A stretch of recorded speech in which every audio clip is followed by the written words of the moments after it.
Welcome to This Day in His Story, created by American Heritage Worldwide. A reminder that every day holds something new to learn. Did you know that in 1872, Congress passed legislation making Yellowstone America's first national park? Learn how Yellowstone National Park was founded in 1872 and was considered a public park for the benefit and enjoyment of the people, with 3 of the 10 highest waterfalls in the world. Discover that within the National Park Service, there are 79 national monuments, 46 historic parks, and 78 historical sites, and that the National Park Service protects over 84 million acres of wild landscapes and historic sites.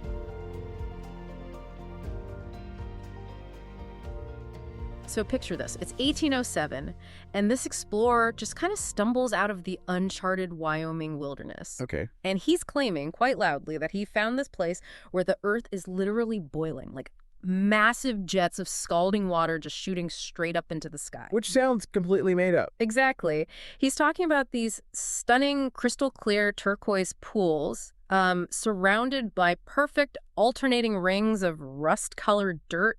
And I mean, what did the public do? Let me guess, they didn't buy it. They literally laughed him out of the room. They actually started calling his stories Coulter's Hell after him, John Coulter. Oh, wow. Yeah. It took like 65 years for Americans to finally realize that he wasn't crazy. He wasn't making it up at all. He had just discovered Yellowstone. That is wild. Right. So, welcome to our deep dive. Today we are exploring the breathtaking history, the mind-boggling scale, and honestly, the true divine purpose behind the United States National Park Service. And it is such a phenomenal story to dig into with you all today, especially since we're celebrating the birthday of the National Park Service. Oh, right. August 25th. Yep. August 25th, 1916, when President Woodrow Wilson officially signed it into a federal bureau. And today, I mean, we're looking at a system that protects 85 million acres of land. 85 million. It's just massive. It really is. But to me, the most compelling part of the sources we're looking at today, which include historical records, NPS data, and even spiritual texts, isn't just the sheer visual beauty. Right. It's the evolution of why we protect them and the really profound purpose they serve for mankind. Okay, let's unpack this, because before we can wrap our heads around a sprawling federal bureaucracy managing 85 million acres, we kind of have to understand that initial spark, right? Yeah, that initial cultural shift. And like you said, that spark was basically sheer disbelief and ridicule. John Coulter was essentially the ultimate guy who went on vacation and no one believed his photos except he didn't have photos. Right, no smartphone to prove it. Exactly. Right. So for over 6 decades, the concept of a boiling, erupting landscape was just treated as this ridiculous tall tale. How wild is it that a mocked explorer catalyzed the world's first formal act of land preservation? Well, it makes sense when you look at the 19th century American mindset. Up until the late 1800s, our relationship with the wilderness was almost entirely adversarial. Adversarial how? Like just trying to survive? Survive it, conquer it, yeah.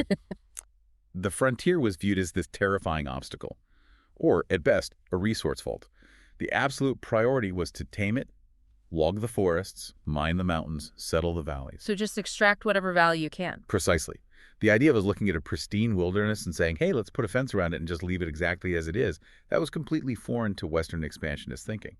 So how do we get from chop it all down to Congress officially passing legislation in 1872 to establish Yellowstone as America's and honestly the world's first national park? It was the visual proof. Yeah, when subsequent expeditions finally brought back actual photographs and paintings of the geysers and canyons, it triggered this massive shift in human consciousness. Seeing is believing. Exactly. There was this sudden realization among lawmakers and citizens that some parts of creation are just so extraordinary, so incredibly unique, that their highest possible value isn't in what we can extract from them industrially. But just in letting them exist. Right. And the 1872 legislation explicitly stated it was set aside for the benefit and enjoyment of the people. This sparked a worldwide movement.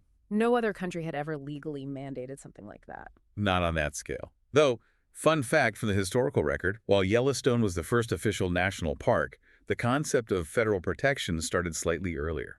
Wait, really? Where? Hot Springs in Arkansas. It was actually the first federally protected piece of land back in 1832, though it didn't officially get the national park title until 1921. Okay, so let's fast forward a bit to 1916. The National Park Service is formally created to organize all this, and they're handed the keys to 35 established parks and monuments. Right. But they're given this mission statement that, frankly, sounds impossible. Their mandate was to conserve the scenery, the objects, and the wildlife, and to leave them unimpaired for future generations. And that specific word, unimpaired, is the entire crux of the National Park Service's existence. It's a tall order. It really is. And it's the source of their greatest operational friction. Because once that movement started, it didn't just stop at the geysers of Yellowstone or the thermal waters of Hot Springs. Right, it just kept growing. Exactly. The mandate to keep things unimpaired grew to encompass the most extreme, rugged, and awe-inspiring geological features on the continent. But setting aside 5,500 acres in Arkansas is one thing. When you look at that mandate to keep things unimpaired, how did that philosophy scale up to what we have today? With great difficulty, honestly. I mean, the numbers are staggering. We went from 35 units in 1916 to 423 individual units today. Yeah, spanning all 50 states. All 50 states plus D.C., Puerto Rico, the Virgin Islands, American Samoa, and Guam. How does an agency even begin to wrap its arms around that kind of geographical diversity? What's fascinating here is that it requires a management strategy as varied as the geology itself. Within those 85 million acres, the NPS is responsible for the absolute extremes of the natural world. Like size extremes. Oh, absolutely. Hot Springs is the smallest at around 5,500 acres. But then you look north to Alaska, and the NPS manages Wrangell St. Elias. Okay, how big is that one? That single park is 13.2 million acres. Wait, 13.2 million? Yes.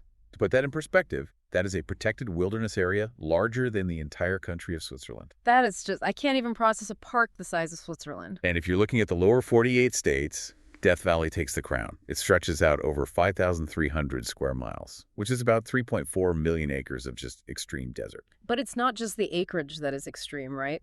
The physical features they're protecting are almost hard to fathom. Precisely. Denali National Park in Alaska claims the highest elevation in the U.S. at 20,302 feet. Wow. And Yosemite holds 3 of the 10 highest waterfalls in the world. Yeah, I saw on the data that Ribbon Falls in Yosemite is 9 times taller than Niagara Falls. 9 times. 9 times. And we have to mention Utah's Arches National Park, which has the world's largest concentration of stone arches. Or the Grand Canyon, which is literally recognized as one of the 7 natural wonders of the world. Absolutely stunning places. But looking through our sources, it's not just rocks and water. The living biological extremes are just as impressive. And honestly, a bit controversial in how they were historically managed. Ah, you're referring to the giant sequoias. Yes, specifically Sequoia National Park, home to General Sherman. The largest living single-stem tree on Earth. Exactly. 275 feet tall, weighs roughly 1,900 metric tons. But here is the detail from the historical records that really stopped me in my tracks. The tree tunnel. Yes. So in 1937, this massive sequoia, 275 feet long and 21 feet across, falls over and completely blocks a road in the park, right? Now, instead of clearing it, the National Park Service literally carved a tunnel right through the trunk of the fallen tree so cars could just drive through it. They sure did. So I have to push back here. You just emphasized their foundational 1916 mandate was to leave the land unimpaired? Carving a literal tunnel for automobiles through an ancient tree sounds like the exact definition of impaired. It does, doesn't it? How did the early NPS justify doing something like that? What's fascinating here is that this highlights the inherent paradox of early park management. In the 1920s and 30s, the NPS was this brand new, totally underfunded agency. Okay, so they were desperate. Very. The early directors realized that if they wanted Congress to keep funding the protection of these wild places, they needed the American public to fall in love with them. And to fall in love with them, they had to actually go there. Right, they had to be able to visit them comfortably. So early on, unimpaired was interpreted on a bit of a sliding scale. A very slippery slope, yeah. They built grand hotels, they paved roads through delicate ecosystems, and yes, they carved novelty tunnels through ancient trees. It was all a marketing tool to boost tourism. And secure political protection by extension. Exactly. Today, modern conservation science would absolutely view that tree tunnel as a severe impairment. But historically, it was a compromise made to ensure the park survived at all.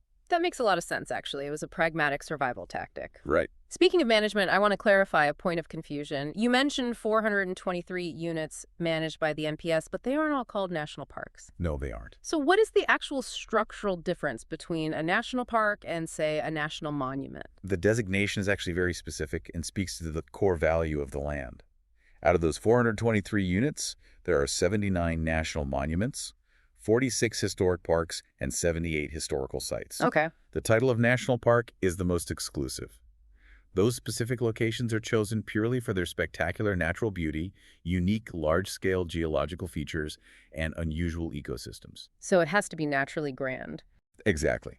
A national monument, on the other hand, is designated to preserve at least one specific nationally significant resource, which is very often historical or cultural, rather than purely geological. Ah, I see. So the Grand Canyon's massive geological scale earns it the park title. Right. While something like a Native American cliff dwelling or a Civil War battlefield would be protected as a historic site or monument. Exactly. And managing these different types of designations brings us to what is arguably the greatest ongoing challenge the NPS faces today. The people. The people. Managing the NPS is essentially like trying to run a priceless museum where the exhibits are alive, constantly changing, completely vulnerable to the elements, and you still have to leave the front doors wide open for 280 million people every single year. 280 million visitors annually. That is just staggering. And if you are listening to this right now, the NPS maintains over 18,000 miles of trails just waiting for you. 18,000 miles. But what is truly fascinating about those 280 million people is where they actually go. Because geography plays a massive role in accessibility. Oh, absolutely. Like California and Alaska each have 8 national parks. In Utah, you have 5 parks all within driving distance of each other. The mighty 5. Yeah. And in Wyoming, Yellowstone and Grand Teton are just 10 miles apart. You can visit both in a single day. But that varying accessibility creates incredibly skewed visitation patterns. Completely skewed. Here's where it gets really interesting. When you look at the top 10 most visited parks, you'd think the massive, iconic parks out west would dominate the list. That would be the logical guess. But the data shows something completely counterintuitive. Huh. Sure, the Grand Canyon gets an incredible 5 million visitors a year. Making it number 2. Right. Yosemite gets 3.5 million, Yellowstone gets 3.2 million, but the number 1 most visited national park crushes the competition. And what it is? Is the Great Smoky Mountains National Park straddling North Carolina and Tennessee. It's so beautiful there. It really is, and it pulls in 9.3 million visitors a year. It almost doubles the Grand Canyon. Which is just crazy. And the reason is pure geography. It's within a single day's drive for roughly half the population of the United States. Which just proves that accessibility, not just dramatic geology, really drives our connection to nature. But that massive influx of people is exactly where the friction lies. Right, because the true achievement of the NPS isn't just drawing crowds. It's managing 280 million people while upholding their original mission to leave the land unimpaired. Right. So logistically, how do they actually do it? How do you allow 9.3 million people to tramp through the Smoky Mountains without fundamentally degrading the beauty they came to see? It's a really fascinating mix of civil engineering and behavioral psychology.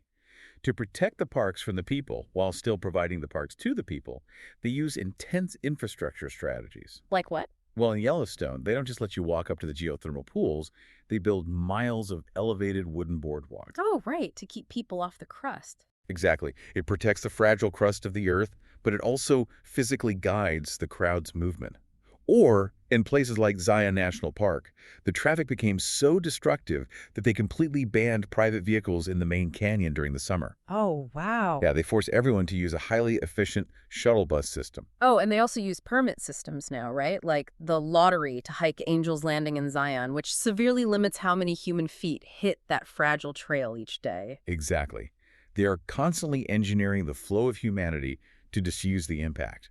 It is a monumental triumph of preservation. It really is. But understanding how we protect these lands naturally leads us to a much deeper question. Why are we drawn to these natural wonders in the first place? Right. Why do 280 million people feel this magnetic pull to leave their homes and hike into the wilderness? Our sources take a really fascinating turn here. They move completely away from logistics and frame this massive federal undertaking through a deeply spiritual lens. They do. The source material points us toward a theological framework. It states directly, as a fact, that these natural wonders are evidence of Heavenly Father's love for mankind. Right. The sources specifically quote the Doctrine and Covenants, section 59, verses 18 and 20, to explain the absolute purpose of these creations. Which is such a powerful text. It really is. The text reads, "Yea, all things which come of the earth in the season thereof are made for the benefit and the use of man. And it pleaseth God that he hath given all these things unto man, for unto this end were they made to be used with judgment, not to excess." It is a profound truth. The text is essentially saying that the awe you experience, that feeling of vertigo when you stand at the edge of the Grand Canyon, isn't just biological. It's deeper than that. It is a direct encounter with divine intention.